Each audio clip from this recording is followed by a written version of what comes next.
What's up, everybody? I'm glad you're here. If you're new to the channel, my name is Kevin. I live in Colorado with my wife Megan, who's a travel agent, and it is our hope to be financially free by the age of 45. At some point along your financial journey, you will find yourself with a little extra money in the bank. You're paying your mortgage, you're putting food on the table, and your savings account is starting to grow. Elena has $60,000 in her account and calls Dave Ramsey for advice. Let's see how this goes. Yes, so I have a quick question. I currently have about $60,000 in my savings account, and I'm not too sure what to do next. I definitely want to make my money grow. So, there's like a slow process where you could do like a savings certificate, but I want to see if there's any other options that will definitely help me get, I get more money built up or such. Well done. Where'd you get the $60,000?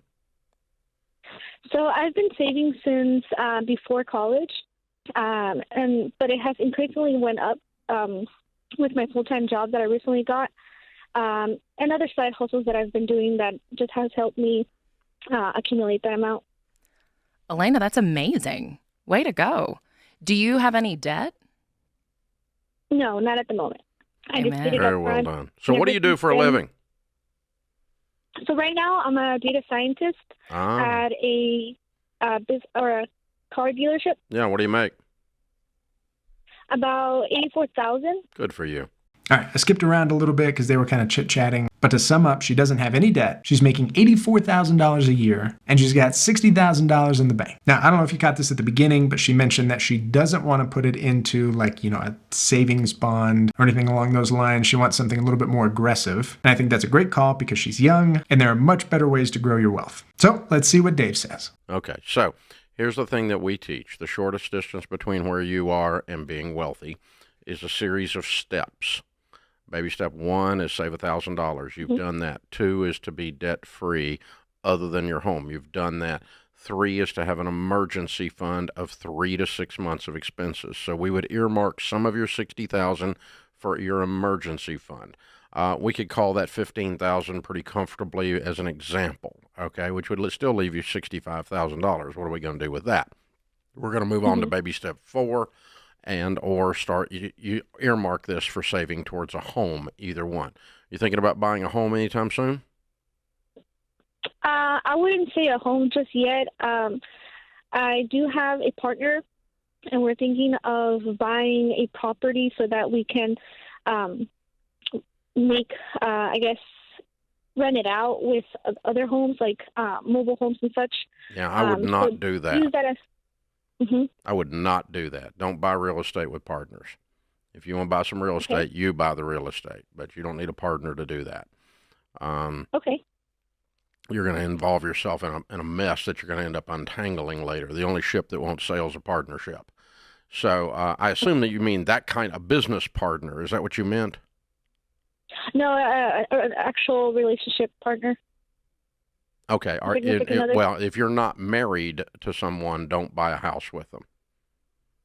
Okay. That's what I'm saying, because you're setting yourself up again for all kinds of problems if this relationship doesn't go forward. So if you're married, there's a methodology called divorce that takes the property and splits it up. There's not when you're not. And so don't do that. Now, as far as then what we would just move on to is you're just an investor, okay? You're either going to buy real estate with this other $65,000 or you're going to start putting money into your retirement plan, into good growth stock mutual funds. All right, so that's basically all he's got. Save an emergency fund, don't buy a property with a partner, and maybe invest in the stock market.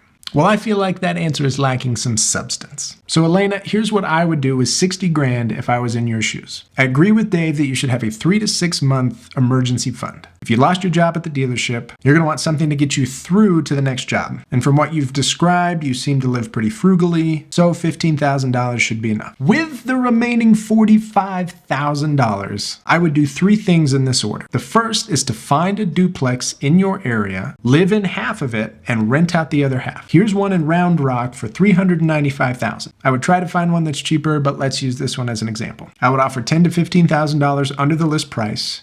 and use that extra money to buy down your interest rate. I'd also put down about $20,000 as a down payment. Remember, you're living in the property, so you don't have to put down 20%. This would bring your monthly payment to roughly $2,800 for the entire duplex. Rent out the other half for as close to $2,800 as you can, which after a quick look in the area, you might actually be able to come pretty close to that. And now you own a home, you're building equity, someone else is paying your entire mortgage, and you're living there for free. This will allow you to save even faster and repeat this process when you're ready. All in, it'll probably cost you about $30,000 to buy the duplex. So now you're down to $15,000 left. I would take $10,000 and invest it in the stock market. If you're unfamiliar with the stock market, go meet with a financial advisor and they'll help get everything set up for you. But since you're a data scientist, you will probably find the stock market pretty interesting. So you might be able to do this on your own. The main thing I would do here is research the difference between a Roth IRA and a taxable brokerage account. From there, decide which one you want to commit to. And with the last $5,000, I would start a side hustle. Ideally, something that will lead to passive income. A couple ideas would be like vending machines, ATMs, or depending on your skill set, maybe even developing an app. So there you go. That's how I would spend the 60 grand. Hopefully that gives you a little bit more detail. Hopefully that gives you a little bit more substance to your question. However, I do agree with Dave that it can get dicey buying a property with a partner. If you're taking the step of buying a house together, you should just get married. Poop or get off the pot, as they say.